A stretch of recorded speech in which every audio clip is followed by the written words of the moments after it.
Assalamualaikum warahmatullahi wabarakatuh. Perkenalkan, saya Azra Renata dari kelas 10 Akuntansi 3.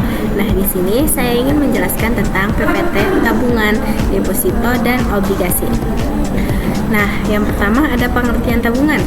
Tabungan adalah simpanan uang di bank yang penarikannya dapat dilakukan kapan saja sesuai kebutuhan, namun dengan syarat tertentu yang telah disepakati.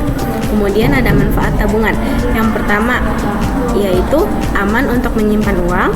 Kedua, mudah diakses melalui ATM, mobil banking, dan lain-lain. Dan yang terakhir, mendapatkan bunga meskipun kecil. Jenis-jenis tabungan ada 5. Yang pertama adalah tabungan reguler atau tabungan umum. Yang kedua, tabungan berjangka.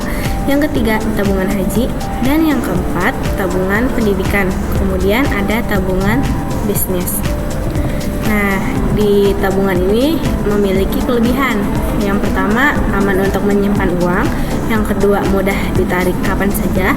Yang ketiga, mendukung transaksi harian. Nah, setelah kelebihan ini ada juga kekurangannya loh. Kekurangannya yang pertama, biaya administrasi bulanan, terus adanya batas penarikan uang dan bunganya rendah, dan yang terakhir resiko inflasi. Dan pengertian deposito.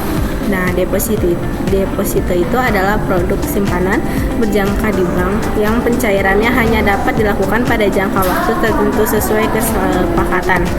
Manfaat deposito adalah yang pertama, investasi yang aman dan beresiko rendah. Yang kedua, dapat dijadikan jaminan kredit di bank ya. Dan yang terakhir, cocok untuk menyimpan dana darurat.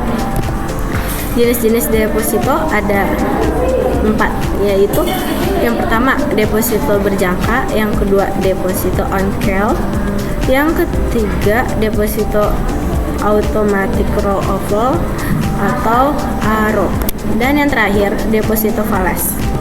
Manfaat deposito yang pertama, investasi yang aman dan berisiko rendah. Yang kedua, dapat dijadikan jaminan kredit di bank. Dan yang terakhir, cocok untuk menyimpan dana darurat. Kelebihan deposito yang pertama adanya suku bunga lebih tinggi. Yang kedua, dijamin lembaga penjamin simpanan atau LPS. Habis itu mudah dan sederhana, fleksibel jangka waktu. Kemudian bisa dijadikan agunan investasi yang aman dan berisiko rendah. Kemudian dapat dijadikan jaminan kredit di bank. Dan yang terakhir, cocok untuk menyimpan dana darurat.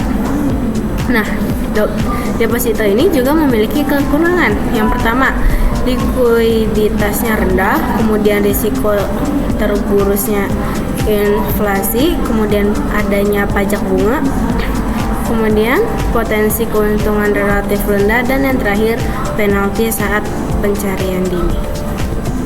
Dan pengertian obligasi adalah surat utang jangka menengah hingga panjang yang diterbitkan oleh pemerintah atau perusahaan kepada investor.